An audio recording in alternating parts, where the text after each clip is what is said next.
The dust from Santiago Fernandez's rental car settled slowly in the afternoon heat as he pulled up to the familiar intersection where Route 9 met the main street of San Sebastián. 20 years had passed since he'd last driven these roads, but the town seemed frozen in time, as if preserving itself in amber since that terrible autumn of 2025. The same faded storefronts lined Avenida San Martín, their awnings bleached by decades of Argentine sun, and the same elderly men sat outside the corner cafe, playing truco and drinking mate as if the world hadn't changed around them. Santiago killed the engine and sat for a moment, his hands gripping the steering wheel. At 58, he carried the weight of his failures in the deep lines around his eyes and the slight tremor in his left hand that no amount of medication could quite control. Buenos Aires had been his refuge, his escape from this place and the case that had broken him. But escape, he'd learned, was temporary.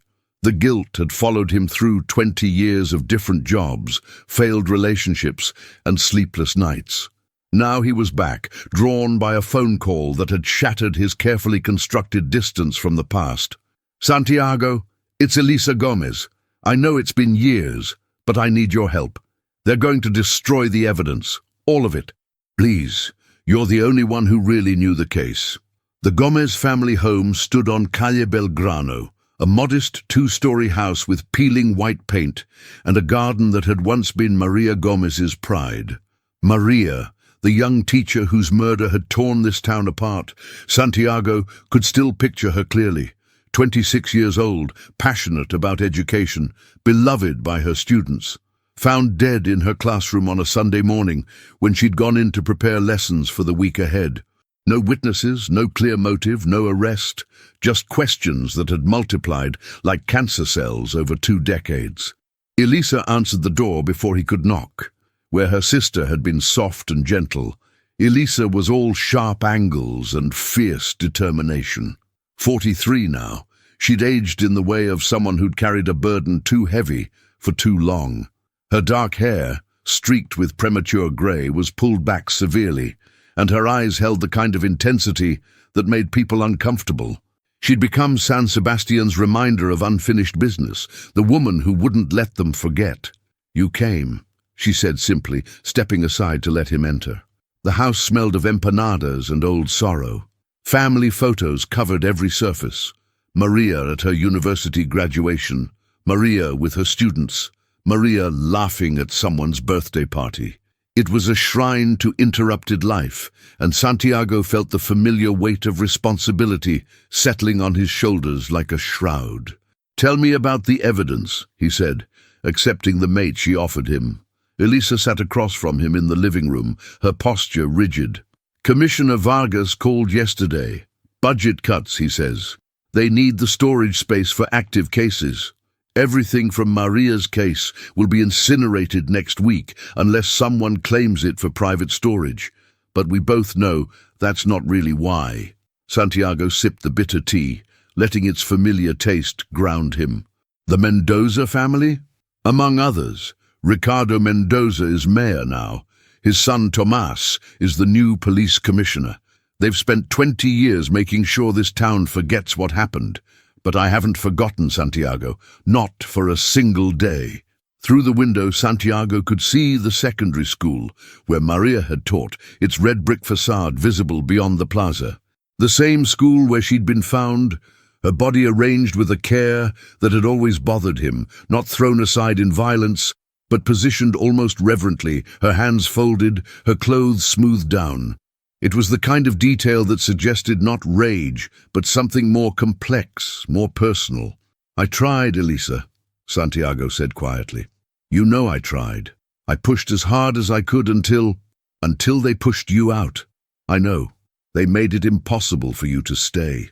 Constant interference, evidence going missing, witnesses suddenly changing their stories.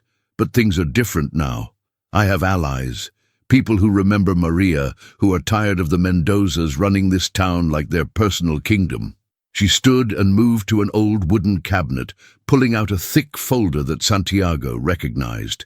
His own case notes, photocopied before he'd been forced to turn over the originals. I've kept everything.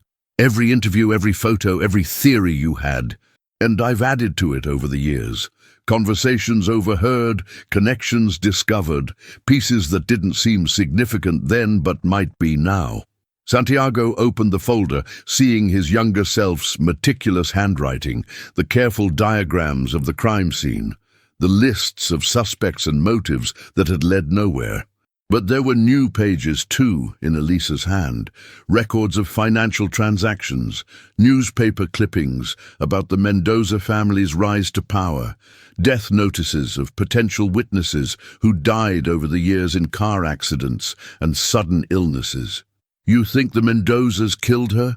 I think Maria discovered something she wasn't supposed to know.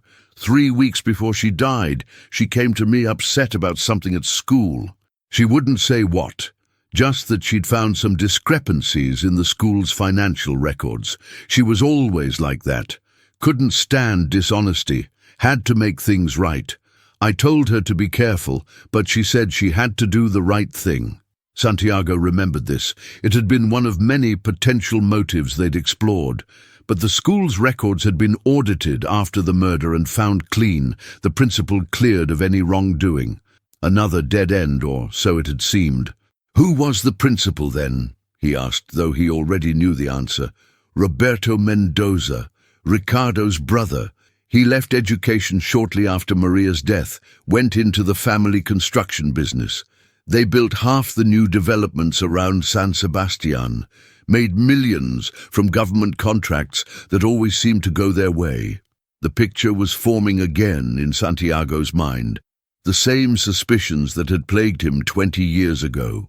But suspicion wasn't proof, and the Mendozas had been careful, so careful that even suggesting their involvement had been enough to end careers. If we do this, Santiago said slowly, we need to be smarter than I was before. We can't just investigate. We need to protect ourselves, document everything, have allies who can't be bought or intimidated. Elisa leaned forward, her eyes bright with something that might have been hope. I have someone inside the police department. Someone young, idealistic, who wasn't here when it happened, but who's noticed things. Patterns, cover-ups, fear among the older officers. Her name is Lucia Peralta. She's willing to help, but quietly. Santiago closed the folder, his decision made. He'd come here thinking he could find peace by finally solving the case, but now he understood that peace was a luxury neither he nor Elisa could afford. There was only truth and lies, justice and injustice, and the space between them where most people learned to live. But some people couldn't live in that space. Some people were condemned to keep fighting until the truth finally emerged, no matter how long it took or what it cost them. We'll need to move carefully, he said. If they're destroying the evidence next week, they're feeling confident. They think enough time has passed, that everyone who matters has forgotten or been silenced. We need to make them think they're right while we work to prove them wrong. The San Sebastian police station occupied the same colonial-era building it had for the past century, its whitewashed walls and green shutters, a picturesque facade that hid decades of institutional rot. Santiago waited in the parking lot, watching the afternoon shift change, noting faces both familiar and new. 20 years had thinned the ranks of those who'd been there during Maria's case, but he recognized Sergeant Diaz, now grey and walking with a limp, and Officer Cabrera, who'd been a rookie then and now wore lieutenant's stripes. Lucia Peralta emerged from a side door at exactly 5:15, as Elisa had arranged. She was younger than Santiago had expected, perhaps 30, with the kind of careful alertness that suggested she'd learned not to trust easily.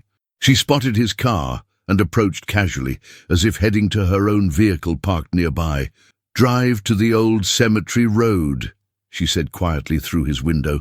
"No one goes there anymore." 10 minutes later, they stood among crumbling headstones and overgrown paths, the afternoon sun casting long shadows through the cypress trees.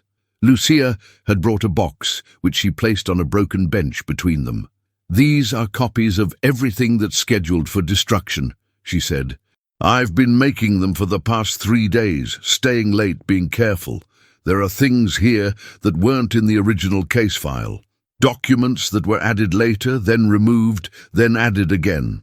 Someone's been tampering with the evidence over the years, not destroying it, but editing it. Santiago opened the box, his investigator's instincts immediately engaged.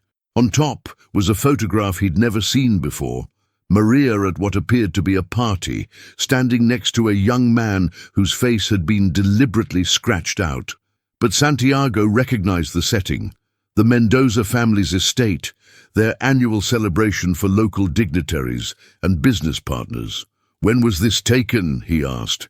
2 months before the murder, according to the timestamp. But here's the interesting part. Lucia pulled out another document, a witness statement from the school's janitor, Federico Alvarez. This statement was taken 3 days after the murder, but it was never included in the official file. Alvarez says he saw Maria leaving the school late on multiple occasions in the weeks before her death, always carrying boxes of documents. He also says that Principal Roberto Mendoza had been meeting with her privately, sessions that sometimes resulted in raised voices. Where's Alvarez now? Dead. Heart attack in 2027, but his widow still lives here. Rosa Alvarez. She runs the bakery on Calle Rivadavia. Santiago studied the statement, noting the official signature at the bottom. Detective Carlos Molina, his own partner at the time. Molina, who'd insisted they were chasing shadows with the Mendoza connection. Molina, who'd retired early with a suspicious windfall that he'd claimed came from a lucky investment. There's more, Lucia continued, pulling out a forensic report. The original autopsy mentioned fibers found under Maria's fingernails, high-end wool, possibly from an expensive suit. This analysis was done by a laboratory in Buenos Aires, but the results were never followed up. The type of wool was traced to a specific manufacturer who supplied only 3 stores in Argentina, one of them here in San Sebastian. Let me guess. A store the Mendozas frequented? Owned by them, actually. It closed 6 months after the murder. The evidence was circumstantial but damning in its accumulation. Santiago felt the old excitement of a case coming together, but also the familiar dread. They'd had leads before, threads that seemed to connect, only to have them unravel when pulled too hard. "Why are you doing this?" he asked Lucia. "You weren't even here when it happened. This could end your career." Lucia was quiet for a moment, looking out over the forgotten graves.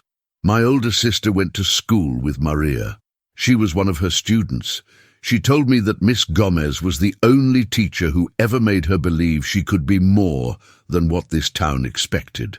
When I joined the force, I requested the posting here specifically because I wanted to understand how a place could let something like this go unresolved. The more I learned, the more I realized it wasn't incompetence. It was deliberate. They arranged a system for communication, coded messages through a social media account for a fictional book club, meetings in rotating locations, never the same place twice. Santiago took the box of evidence to a copy shop in the next town, spending hours digitizing everything, creating multiple backups that he sent to a secure cloud server and a lawyer friend in Buenos Aires. That evening, he met Elisa at her house to review what they'd found. She listened intently, her expression shifting from hope to anger to determination as each piece of evidence emerged. "The party photo," she said, studying it closely. "I remember Maria mentioning she'd been invited to some fancy event. She was nervous about going, said she didn't belong with those people, but someone insisted she attend. She never told me who. We need to find out who else was at that party," Santiago said. "Guest lists, other photos, anyone who might remember seeing her there and who she was with." Elisa stood and went to her own collection of materials, pulling out a social page from the local newspaper dated around the same time. "The Mendozas always made sure their parties were covered. Look, here's a group photo from that night." The image was grainy, but Santiago could make out faces. There was Ricardo Mendoza in the center, his brother Roberto to his right, Various local businessmen and politicians arranged around them, and in the back, partially hidden but unmistakable once you knew to look, was Maria, standing next to a young man whose face was turned away from the camera. "That build, that posture," Elisa said quietly. "It's Tomas Mendoza. He would have been 28 then, just back from university in the United States." Santiago remembered Tomas vaguely. Arrogant, entitled, the kind of man who'd grown up believing the world owed him deference. He'd been questioned briefly during the original investigation, but had an alibi, a business trip to Mendoza City, vouched for by multiple employees of the family company. "Alibis can be bought," Santiago said, "especially when your family owns the businesses providing them." They worked late into the night, constructing timelines, cross-referencing statements, building a case that had been deliberately obscured 20 years ago. The picture that emerged was of a young woman who'd stumbled onto financial irregularities at her school, who'd been drawn into the orbit of a powerful family, and who'd paid the ultimate price for either knowing too much or refusing to stay quiet. As Santiago prepared to leave, Elisa stopped him at the door. "I need you to know something. I've spent 20 years living with this, and I've learned to read people's faces when Maria's name comes up. There's fear, Santiago, real fear. Not just of the Mendozas, but of something else, some secret that people would rather die than reveal." Santiago thought of his own fear 20 years ago, the anonymous threats, the brake lines cut on his car, the message that had finally driven him from San Sebastian. Some cases are better left cold. He'd run then, convinced himself it was wisdom rather than cowardice.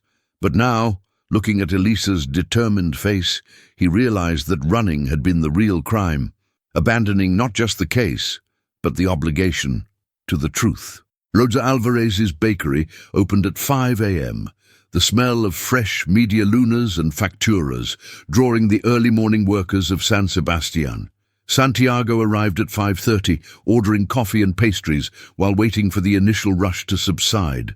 Rosa, a sturdy woman in her 70s with flour-dusted hands and knowing eyes, served customers with practiced efficiency, but he noticed how she glanced at him repeatedly, recognition dawning slowly. When the bakery emptied around 6:30, she approached his table, wiping her hands on her apron. "Detective Fernandez, I wondered if you'd ever come back." "I'm not a detective anymore, Senora Alvarez. Just someone trying to finish old business."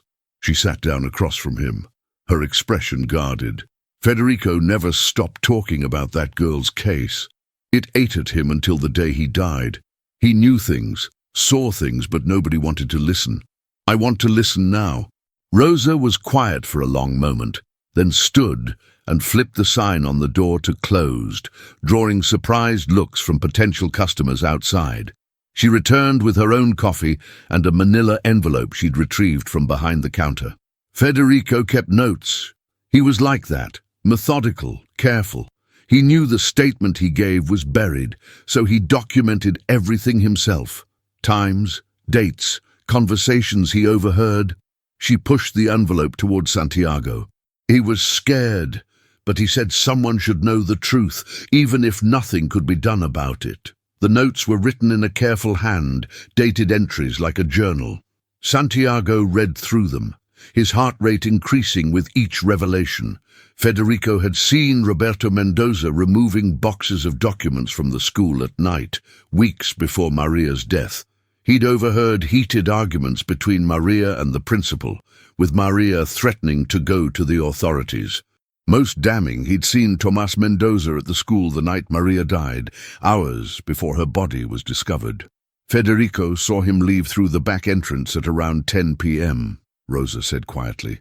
Maria's body was found at 7 a.m. the next morning. Federico was going to tell the police, but then Detective Molina came to see him privately, told him he must have been mistaken, that Tomas was in Mendoza City, showed him receipts, security footage from a hotel, made it clear that insisting otherwise would be unhealthy. Did Federico recognize anyone else that night? There was a car parked behind the school, a black Mercedes, the kind only a few people in town could afford. He didn't see who was driving, but he noted the license plate. She pointed to a specific entry. That car belonged to Judge Cornelio Vasquez. Santiago knew the name. Vasquez had overseen the investigation's judicial aspects, had been the one to officially close the case when leads dried up. He'd retired 5 years ago, lived in a mansion on the outskirts of town, was considered untouchable. "There's something else," Rosa said, her voice dropping even lower. 3 months after Maria died, a girl came to Federico, young, maybe 17, crying. She said she needed to tell someone something about Miss Gomez, but she was terrified. Federico brought her to me, thinking a woman might make her feel safer. What did she say? That she'd been involved with Tomas Mendoza, that he'd promised to marry her, to take her away from San Sebastian. But after Maria died, he'd changed, become violent, threatening. She said he'd gotten drunk one night and told her that some secrets were worth killing for, that Maria had thought she was so smart but hadn't understood the rules of the game. Who was this girl? Carmen Delgado. She left town shortly after, supposedly to study in Córdoba. Never came back. Santiago made note of the name. They'd need to find Carmen if she was still alive. 20 years was a long time to run from a secret. He thanked Rosa and left through the back door she offered, avoiding the main street. His phone buzzed with a message from Lucia. "Meeting tonight. Urgent. Old water treatment plant. 9 p.m. The day passed slowly as Santiago reviewed the accumulated evidence with Elisa. They'd built a timeline now, a narrative that made sense. Maria discovers financial irregularities at the school, possibly involving embezzlement of government education funds. She confronts Roberto Mendoza, threatens to expose the scheme. The Mendozas try to buy her silence or complicity, hence the party invitation. When she refuses, Tomas is sent to handle the situation, possibly to seduce or intimidate her. Something goes wrong. Maybe Maria fights back. Maybe she has evidence they need to retrieve. She dies, and the powerful machinery of the Mendoza family springs into action, covering tracks, buying silence, creating alibis. "But we still can't prove it," Elisa said, frustration evident in her voice. "It's all circumstantial, all based on witnesses who are dead or gone." "Not all," Santiago said. "Judge Vasquez is still alive. And if his car was there that night, he's either a witness or an accomplice." The water treatment plant had been abandoned for a decade, replaced by a modern facility closer to the river. Santiago arrived early, checking the perimeter, old habits reasserting themselves. Lucia appeared right on time, but she wasn't alone. A man in his 50s followed her, nervous, constantly checking over his shoulder.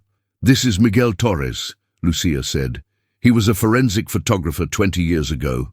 He took the crime scene photos." Torres looked like he hadn't slept in days, possibly weeks. His hand shook as he pulled out a flash drive. "I kept copies. I knew it was against regulations, but something felt wrong about the whole case. They made me reshoot certain angles, told me some photos were overexposed when they weren't, the ones they didn't want. I kept them." Santiago plugged the drive into his tablet, and the images that loaded made his blood run cold. The official crime scene photos had shown Maria's body carefully positioned, peaceful almost, but these showed something different, signs of a struggle, defensive wounds on her hands that had been cropped out of the official versions, bruising on her neck that suggested manual strangulation before the official cause of death. Blunt force trauma had been inflicted. "There's more," Torres said. "Look at the background of this one." Santiago enlarged the image. In the corner, barely visible, was a jacket hanging on a chair, an expensive-looking suit jacket with a distinctive pin on the lapel, the emblem of an exclusive Buenos Aires social club that the Mendoza family belonged to. "That jacket wasn't in the official photos," Torres continued. "It disappeared between my initial documentation and the reshoot they made me do 3 hours later. Someone came and cleaned up the scene while the body was still there." "Oh? Who ordered the reshoot?" "Commissioner Vargas. He said the prosecutor's office needed better angles for the case file, but I knew it was bullshit. You don't reshoot a crime scene. You just don't." Lucia had been quiet. But now she spoke up. Commissioner Vargas is Ricardo Mendoza's cousin by marriage. The current commissioner, Tomas, is following the family tradition. The entire power structure of this town is interconnected, related by blood or money, or both. They had the evidence now, more than Santiago had ever had 20 years ago. But evidence without power to act on it was just information. They needed leverage, something that would force action from outside San Sebastian's corrupted system. We need media attention, Santiago said. National media, not local. And we need protection. If we move on this, they'll come for us. I have a contact at Clarín, Elisa said. An investigative journalist who's been looking into corruption in small towns. She might be interested. And I can request assistance from the federal police, Lucia added. Frame it as a cold case review with new evidence. Once they're involved, the local authorities can't shut it down as easily. The story broke on a Tuesday morning, splashed across the front page of Clarín with the headline 20 Years of Silence, the Maria Gomez case and the shadow of corruption in San Sebastian. The investigative journalist, Patricia Reynoso, had done her work thoroughly, connecting the dots between the murder, the financial irregularities, and the Mendoza family's rise to power. The photos Torres had hidden, the testimony Rosa had preserved, Lucia's evidence of tampering, it all painted a damning picture that even the most skeptical reader couldn't ignore. Santiago watched from Elisa's living room as the town erupted in carefully controlled chaos. Police cars circled the Mendoza estate. Federal investigators descended on the police station, and news vans lined up along Avenida San Martin. His phone hadn't stopped ringing. Old colleagues, reporters, even a call from Commissioner Vargas that he didn't answer. By noon, Tomas Mendoza had been taken in for questioning. Ricardo Mendoza had appeared on local television denouncing the allegations as a politically motivated witch hunt, but his usual confident demeanor was cracked, his hands trembling slightly as he gestured. Roberto Mendoza was nowhere to be found, though rumors spread that he'd been seen at the airport in Buenos Aires.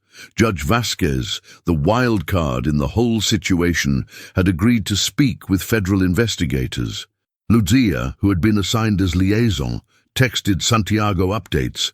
Vasquez is talking, full immunity in exchange for testimony, says he was called to the school that night to help manage a situation. Found Maria already dead, Tomas in panic. Helped stage the scene to look less violent, has documents proving the embezzlement scheme. The dominoes were falling, but Santiago felt no satisfaction. Justice delayed this long could never truly be justice. Too many years had passed.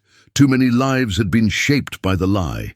He looked at Elisa, who sat quietly on her couch, staring at a photo of Maria. It doesn't bring her back, she said quietly.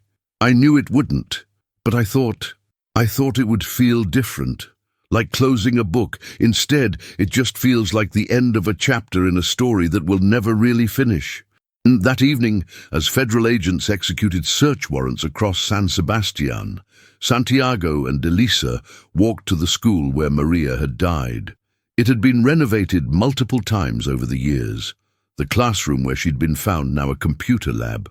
But the building still held the weight of what had happened, a gravitational pull of tragedy that no amount of new paint could cover. She loved this place, Elisa said, touching the brick wall.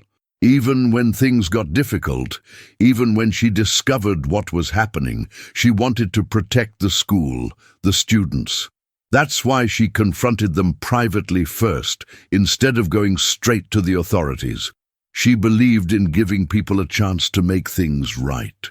Santiago thought about the young woman who died here, the idealism that had likely contributed to her death. In 20 years of police work, he'd seen too many people punished for believing the world was better than it was.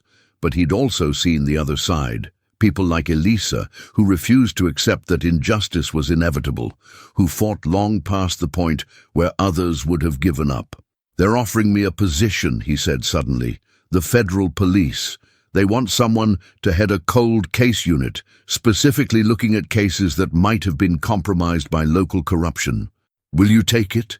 He considered the question. 20 years ago, he'd run from failure. Now he had a chance to prevent others from experiencing what Elisa had endured, the agony of knowing that justice had been deliberately denied. Yes, he said, I think I will.